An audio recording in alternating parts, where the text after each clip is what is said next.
Hi everyone, this is Sulky, and in today's video we are going to talk all about Yae Miko, who has been out for a week now, so I've had some time to play around with her, build her up, test her on certain teams. So in this video, I'm going to give you my overall opinion of Miko and show you how I built her and show you what kind of teams she thrives on. Now, before we get started, I do also want to talk about the criticism that she's getting, in particular with her totems, her E skill, not having iframes, being easily interrupted. And on top of that, during the beta, she actually got a nerf to her HP and defense, which leaves her in kind of a vulnerable state, particularly when she's dashing forward and placing down totems.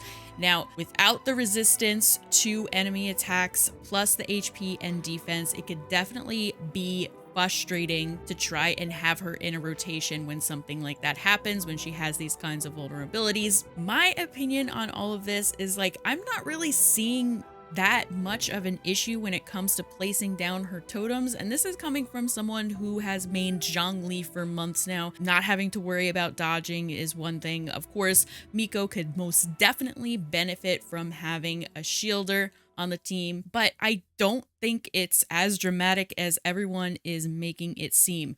Yeah, sure, I would love a feature where they add in those iframes. Now, if you don't have a shielder on the team, my best advice here is just to make sure you're being strategic when you bring her out on to the field and do her E. Now, Miko is an off-field DPS, so it's not like she's sitting there doing her CAs and NAs and worrying about being hit by enemies and potentially being one-shotted. She is an off-field DPS for the most part.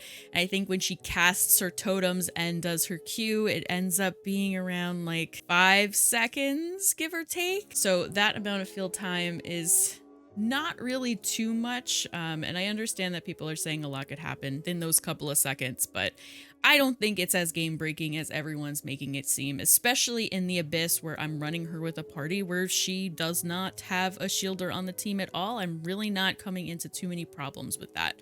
Now, the other thing that I want to address with her totem casting is what takes priority in being hit.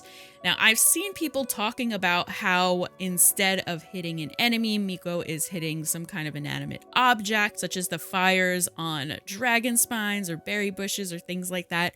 And enemies always take the priority for Miko. For the past week that I've been playing her, before she goes and has it out with the berry bush, she hits the enemies first. Now, this kind of auto-targeting, if it is happening to folks, it's not necessarily a Miko problem, but just a problem with the auto-aiming in the game in general. If that's going to be fixed, it's going to be an overall fix to the game and less about Miko. And now the third thing that I want to talk about is artifact sets. We're going to go into what I'm using in particular in this video, but Miko does not have her own artifact set as of right now. Could that change in the future?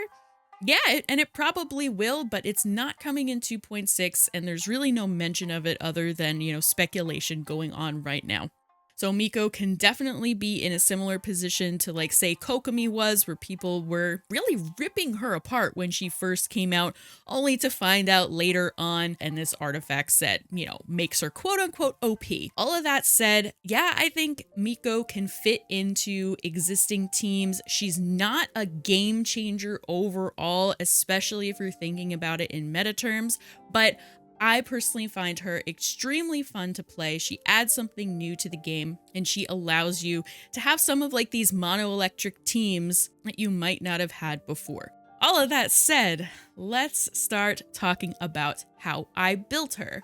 I pre-farmed for Miko, so she is level 90 off the bat. I did get a little bit over 2,000 attack on her, and for crit it is 76 and 217. I would actually like to raise her crit rate a little bit more, just because totems are always hitting and her burst is going to do 4 attacks, so critting on all 4 is incredible if you can do it. When it doesn't happen, it's a little bit of a bummer, so I might raise the crit rate just a little bit more once I actually have some decent artifacts to do something like that. As for energy recharge, now this is all going to depend on your particular setup and if you went for cons, but energy recharge, people have been saying she has energy issues, and that is because her burst does cost 90 energy. So it might be a little bit difficult to raise that up.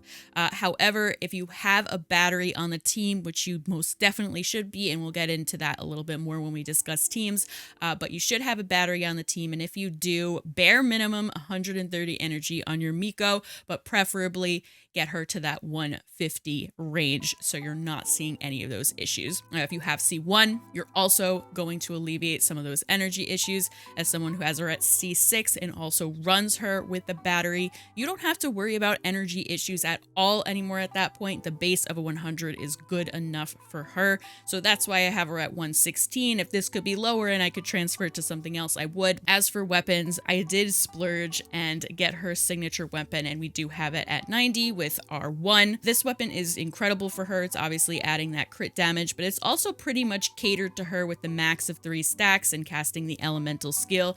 This weapon is beautiful for her totems, but if you do not want to wail on the banner, which, you know, if you're free to play, you most definitely shouldn't do something like that. Here's another option for you. You still get that crit damage, and Miko is actually going to benefit from all of these buffs right here, including this elemental mastery one, which is unique for an electro character, but we'll get more into elemental mastery in a bit when we go over the artifacts and her talents, because she does have a passive that is relevant to elemental mastery. But besides this, I've seen people running Solar Pearl. If you're having those energy issues, the new 4-star catalyst that is part of the Enconomia event right now could also be beneficial to you with that 24% energy recharge. This will obviously go up as you refine it and level it. This is at its base right here, but even though it looks like it belongs to Kokomi, you can most certainly use it on Miko and also get that attack percent increase. Now, when it comes to artifacts, this is another, like, it all depends on what you're doing here.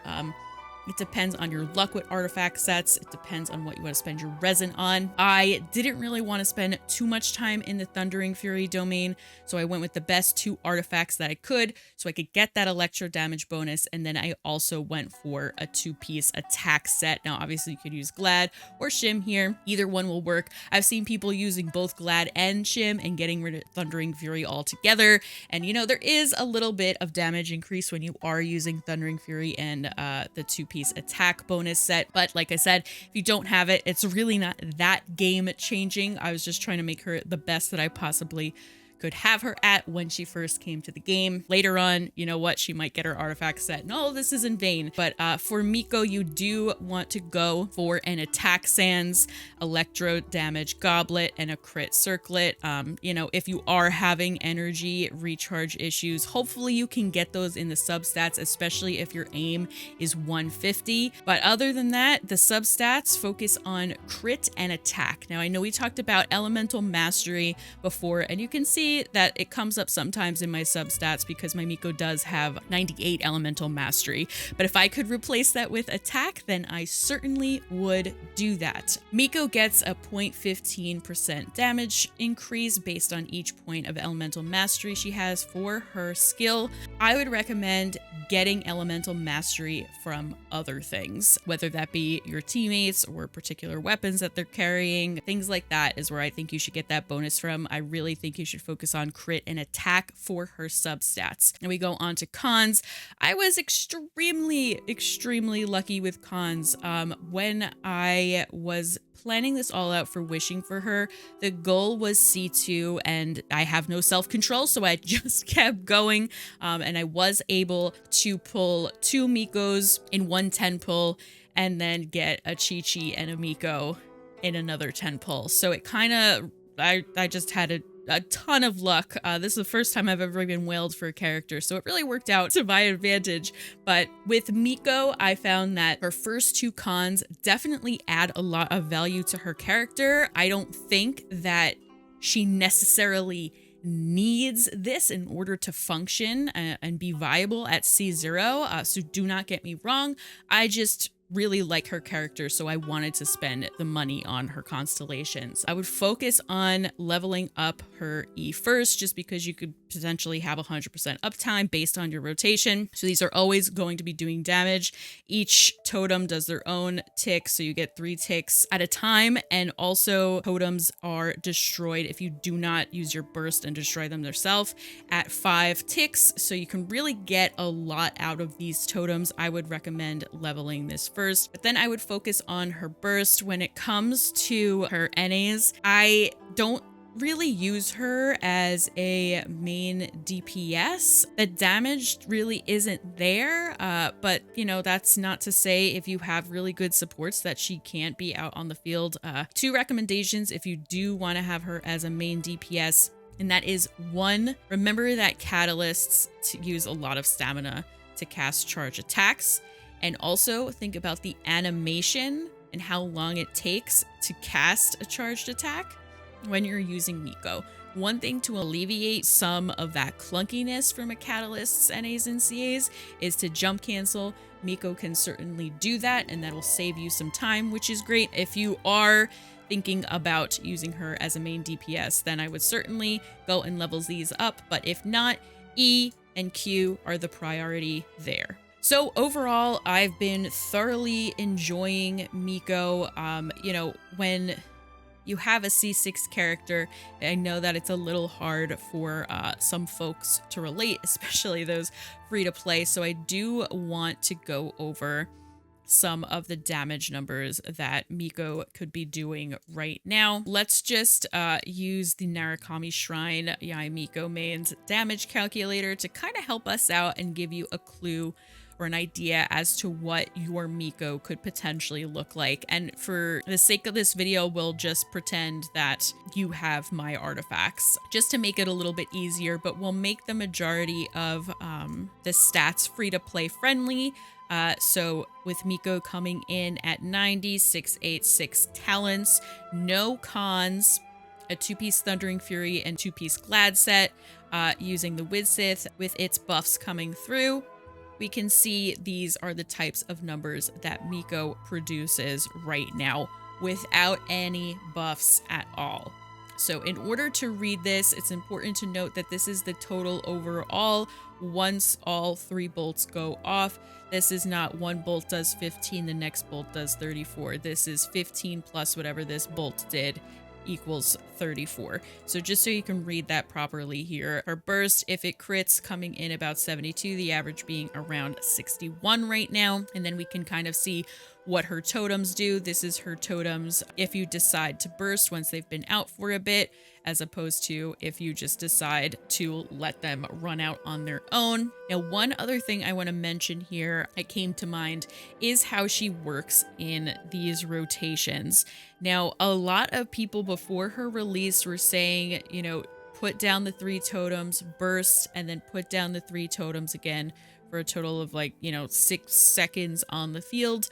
I actually would suggest putting Miko up in your party a bit, having her cast down those totems, having the rest of the team do their thing before Miko comes out and bursts and then puts down the totems again. And I do not think that all of it should happen at once. I think you should give her totems a chance to do their work on their own and then bring her out later on, especially if you're using the other characters in your party to support her. So now that we kind of have a base for what Miko is looking at, you know, you can start to add in some of those buffs. Obviously, if you have Raiden's E down, which should be the first thing that you do if you are doing a mono-electric team or just a team in general, putting Raiden's skill down, you can kind of see those numbers from her burst go up a bit from that. You know, we can add in Benny's burst, and we can see everything sort of shoot up. And this is, of course, based on my Benny's attack and my A's talent level, which is crowned right now. You know, there are some other things that we could do here, like Sarah's Elegy buff. We can see those numbers improve overall because of the elemental mastery that she is giving Miko. You know, we can also see what Sarah's skill can do here. So it's a lot of mix and matching. And of course, you know, all of this looks great on paper, but it's really about how you execute it and making sure that your rotations are working properly and they're not too clunky. But yeah, overall, I think that Miko is fantastic. I was actually shocked to see how well she did without without that electro battery. Of course, you know, I had her at C1, so she was getting that energy back from her burst, but still Venti was able to do a pretty good job with her. So she certainly works outside of a team with A, and this could be good news for you, so you can continue to use, you know, Raiden National if that's what you prefer in the Abyss, and then giving Miko her own team. Other things to consider, you know, maybe you want a shielder on your team. Maybe Diona is a good match for you, shielding and healing to help you out, especially if you're finding it difficult to place down those totems that I know a lot of people have been complaining about. But overall, I think that she's really fun. I was super psyched to see her synergy with Venti and Albedo, which is great. But let me know down in the comments below, what do you think about Miko? Are you enjoying her so far? Are you on the fence of whether or not you should pull for her? Let me know. Let's have a conversation about it. If you found this video helpful, be sure to like, comment, and subscribe for more Genshin content, and I will see you in the next video.